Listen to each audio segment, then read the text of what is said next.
मिलेरेपा ने अपनी तांत्रिक विद्या का प्रयोग करके उस घर पर बर्फ के ओलों की बारिश करा दी। लगभग 80 से 85 लोगों की मौत हो गई। तो आखिर में किसी ने उनको बताया कि केवल एक ही इंसान इसमें तुम्हारी मदद कर सकता है, वो है मारपा।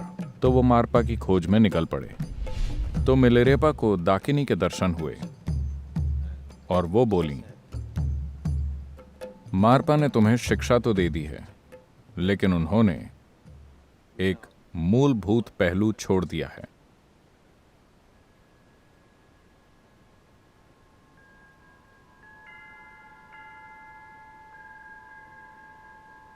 तिब्बत कई चीजों का मिश्रण है, एक संस्कृति, एक आध्यात्मिक प्रक्रिया के रूप में। यहां इस संस्कृति की कुछ महान शख्सियतें आध्यात्मिक प्रक्रिया और तंत्र मंत्र का एक मिश्रण रही हैं। मेरे ख्याल से तिब्बती संस्कृति में मिलेरेपा का एक अलग स्थान है। मिलेरेपा ने कम उम्र में ही अपने पिता को खो दिया। उनके पिता के पास अच्छी खासी जायदाद और मकान थे, मगर उनके मरने के बाद मिलेरेपा के चाचा ने उस जायदाद पर कब्जा कर लिया और उनकी युवा माँ, छोटी बहन और उनके साथ नौकरों की तरह बर्ताव करने लगा। वो तरह तरह से उन्हें अपमानित और प्रताड़ित करता था और उसने सारी जायदाद हड़प ली। इसलिए मिलेरेपा अपने अंदर गुस्से और बदले की भावना लेकर बड़े हुए। जब वो किशोर अवस्था में पहुंचे तो अपने परिवार को छोड़कर चले गए। वो अपनी छोटी बहन और मां को छोड़कर चले गए और अपने चाचा चाची से बदला लेने की सोचने लगे, जिन्होंने उनके परिवार के साथ भीषण अत्याचार और बुरा व्यवहार किया था। तो वो तंत्र विद्या सीखने चले गए और उन्होंने कुछ तांत्रिक प्रक्रियाओं में महारत हासिल कर ली। जब कई सालों के बाद वो लौटे, तब तक उनकी माँ और छोटी बहन चल बसे थे। ये जानकर उनका गुस्सा और भी बढ़ गया, मगर वो एक सही मौके के इंतजार में थे। उसके चाचा ने अपने बेटे की शादी तय की और उसके लिए अपने मित्रों को न्योता दिया। शादी के दिन मिलेरेपा ने अपनी तांत्रिक विद्या का प्रयोग करके उस घर पर बर्फ के ओलों की बारिश करा दी। कहते हैं कि उसके चाचा चाची के साथ लगभग 80 से 85 लोगों की मौत हो गई। पूरी जगह ओलों के ढेर के नीचे दब गई। हालांकि शुरू में अपना बदला लेकर मिलेरेपा को बहुत खुशी हुई, लेकिन जल्द ही उन्हें इस बात का पछतावा होने लगा। अगर कोई संवेदनशील व्यक्ति किसी चीज का दुरुपयोग करता है तो ये उसे अंदर से तंग करेगा। उस प्रक्रिया को जारी रखने के लिए आपके अंदर एक घटियापन होना चाहिए, वरना आप ऐसा नहीं कर पाएंगे, क्योंकि जीवन की प्रकृति ही ऐसी है कि अगर मौलिक रूप से दुरुपयोग हुआ है, ऐसा ज़मीर के जागने या फिर नैतिक कारणों से नहीं होता, बल्कि कहीं गहराई में भीतर कुछ हिल जाता है। तो इसी तरह ये करने के बाद से मिलेरेपा के भीतर कहीं गहराई में कुछ अशांत हो गया। तो उन्होंने तय किया कि उन्हें खुद को इस सब से मुक्त करना होगा। उन्होंने सोचा कि उन्होंने जीवन का दुरुपयोग किया है, बहुत बुनियादी तरीके से। कारण चाहे जो भी रहा हो, उन्होंने जीवन की बुनियादी प्रक्रिया का दुरुपयोग किया है। तो वो आध्यात्मिक प्रक्रिया में लगना चाहते थे। वो कोई ऐसी चीज करना चाहते थे जिससे वो इसी जन्म में अपने कर्म से मुक्त हो जाएं। तो वो गुरु की तलाश में निकल पड़े और वो कई लोगों के पास गए और सभी ने ईमानदारी से ये स्वीकार किया कि वो इसी जन्म में आत्मबोध प्राप्त करने का तरीका नहीं जानते। उन्होंने कहा, हम तुमको कोई ऐसी चीज सिखा सकते हैं जिससे तुम्हारा विकास होगा। करुणा के मार्ग पर चलो, दया और प्रेम के मार्ग पर चलो। धीरे धीरे तुम एक के बाद दूसरे जीवन कालों में विकास करते रहोगे। He was not satisfied with those things. मिलेरेपा उन चीजों से संतुष्ट नहीं हुए और उस समय भी उनके भीतर गुस्से की थोड़ी आग भरी हुई थी। उनके अंदर थोड़ा पछतावा, थोड़ी नाराजगी और थोड़ा गुस्सा था। इन सब की मिलीजुली भावनाएं उनके अंदर चल रही थी। तो आखिर में किसी ने उनको बताया कि केवल एक ही इंसान इसमें तुम्हारी मदद कर सकता है, वो है मारपा। तो वो मारपा की खोज में निकल पड़े। जब वो मारपा के शहर के नज़दीक पहुंचे तो उन्हें कुछ बच्चे मिले और उन्होंने उनसे पूछा। मारपा को ट्रांसलेटर कहा जाता था। उनको ट्रांसलेटर की पदवी मिली थी क्योंकि उन्होंने भारत के सभी महान तांत्रिक ग्रंथों का तिब्बती भाषा में अनुवाद किया था। तो उन्हें हमेशा ट्रांसलेटर के रूप में जाना जाता था, क्योंकि वो ही इस ज्ञान को यहाँ लाए थे।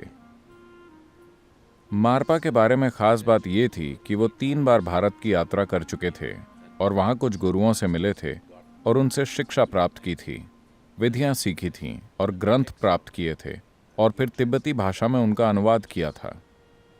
तो जब मिलेरेपा ने पूछा, ट्रांसलेटर मारपा कहाँ रहते हैं, तो एक बच्चा बोला, मैं जानता हूं कि वो कहाँ हैं। और वो उन्हें खेत में ले गया जहां मारपा खेत जोत रहे थे। जब वो बच्चा मिलेरेपा को वहां ले गया तो मारपा ने उन्हें देखकर हल को खेत में छोड़ दिया और उन्हें एक लोकल बियर का ग्लास देकर कहा, इसे पी लो और फिर खेत जोतो। तो मिलेरेपा बियर पीकर खेत जोतने लगे। मारपा वहां से चले गए और वो बच्चा वहीं खड़ा रहा। जब काम खत्म हो गया तो उन्हें समझ में नहीं आया कि अब क्या करें, तो वो वहीं खड़े रहे। फिर बच्चे ने आकर कहा, अब आप मेरे साथ आ सकते हैं। वो बच्चा उन्हें अपने घर ले गया। तब उन्हें एहसास हुआ कि वो दरअसल मारपा का ही बेटा था।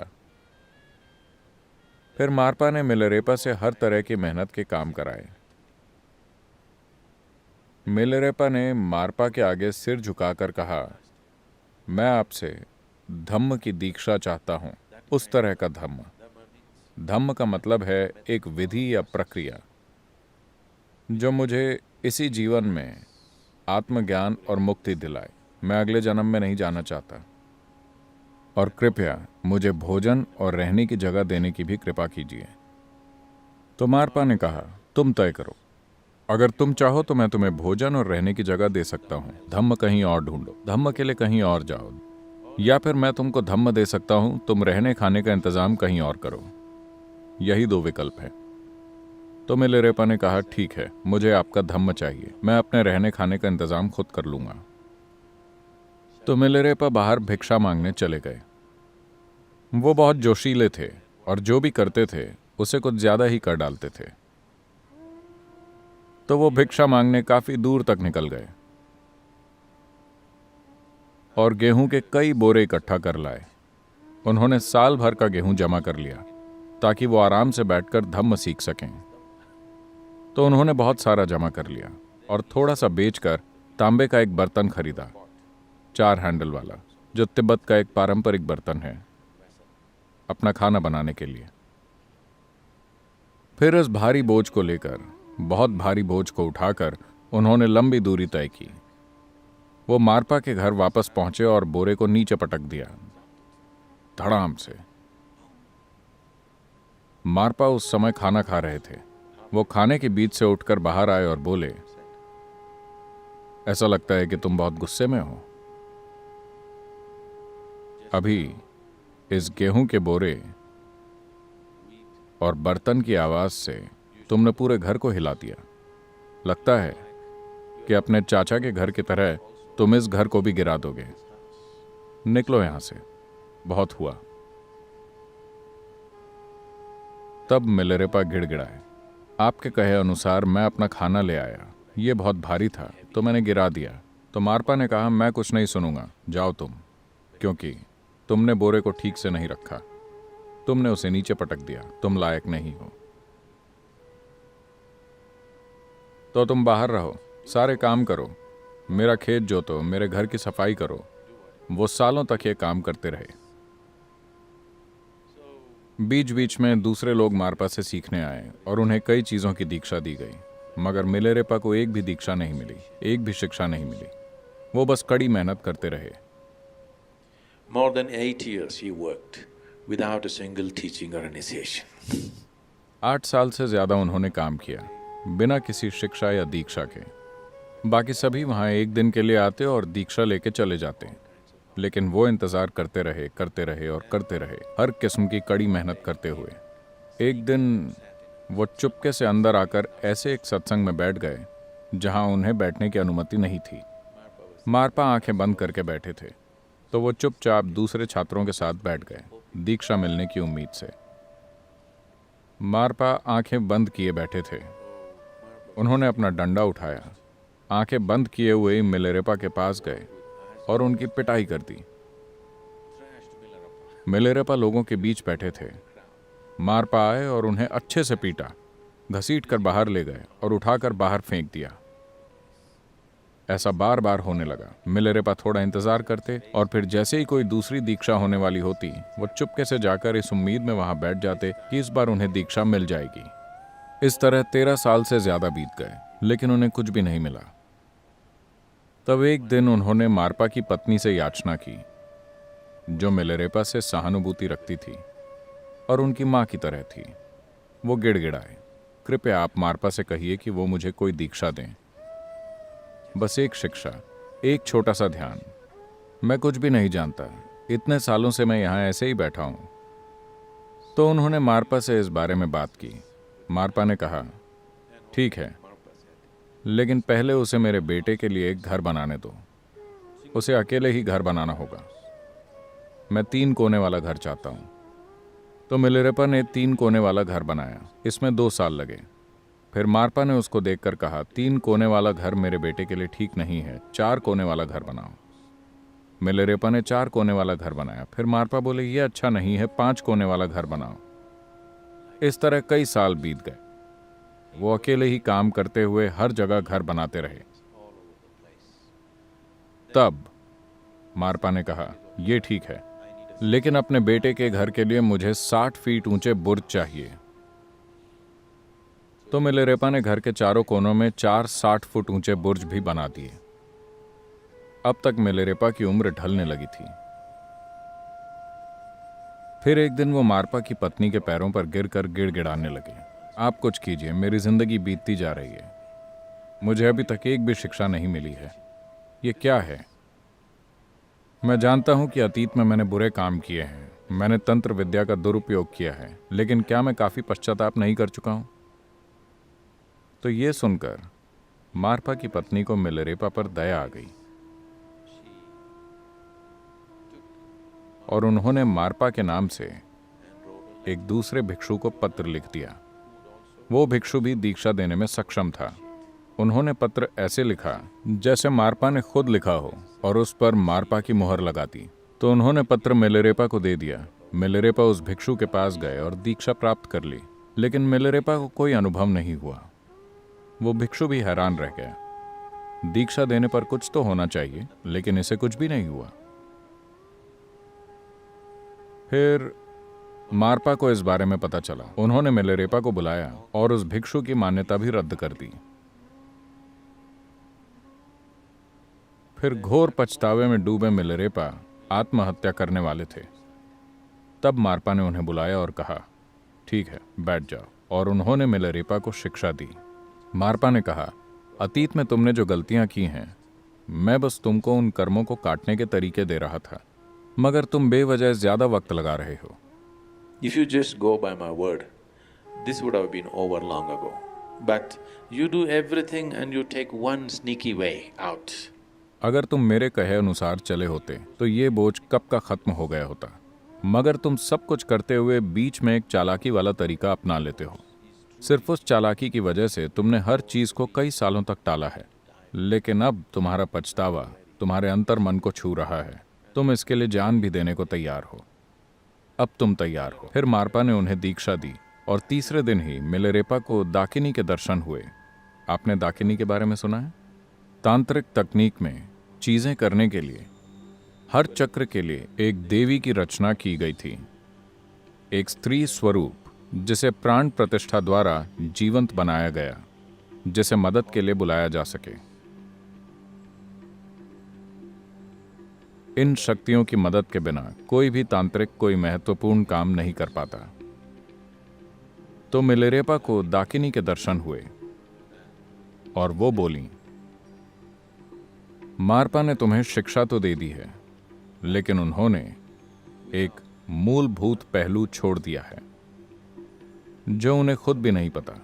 जाओ और उनसे पूछो कि वो जानते हैं या नहीं। तो वो मारपा के पास पहुंचे। मारपा ने उन्हें देखकर कहा, तुम यहां क्यों आए हो?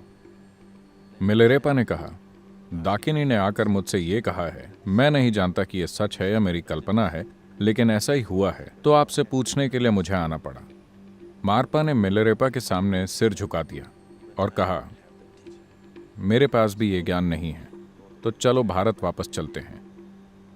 वो दोनों मारपा के गुरु से मिलने के लिए भारत गए, जो नेपाल और बिहार की सीमा पर कहीं रहते थे। उन्होंने चलकर पूरा रास्ता तय किया।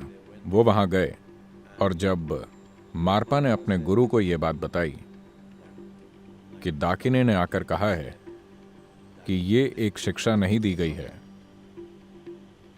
गुरु ने उनकी ओर देखकर कहा, यह तुम्हारा नहीं है, ऐसा तुम्हारे साथ नहीं हो सकता।